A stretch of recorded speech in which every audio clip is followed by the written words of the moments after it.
এই মেয়েটির মা তার কাছে জল চাইতে আসে, কিন্তু মেয়েটি হঠাৎ করে রেগে গিয়ে বলে, আমাকে এই আইফোনটা কিনে দিতে হবে, না হলে তোমার অনেক কপালে খারাপ আছে, এখান থেকে চলে যাও, আমাকে বিরক্ত করো না। এবার আমি আইফোনের টাকা কোথায় পাবো? যা এবার কাজ করি, মা আমাকে এবার বাইক কিনে দিতেই হবে, না হলে তোমার অনেক খারাপ আছে কপালে। যাই হোক, এবার আমাকে বাইক কিনেই দিতে হবে, আমার ছেলেরা কেউ আমাকে দেখতে পারে না।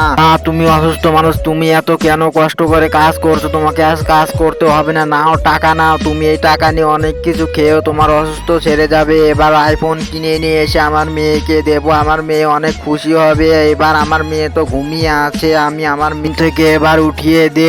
এই মেয়ে দেখ দে, এবার কি হয়েছে? তুমি আর আমাকে বিরক্ত করো না, এবার এখান থেকে চলে যাও, আর বিরক্ত করো না। হায় হায়, আমার মা আমার জন্য আইফোন কিনে এনেছে, এবার আমি কি করব? আমার মা কাছ থেকে মাপ চাই, মা আমাকে মাফ করে দাও, আর কখনো এরকম তোমার সাথে করবো না। যারা এই ছবিটিকে ভালোবাসো তারা অবশ্যই লাইক সাবস্ক্রাইব করো।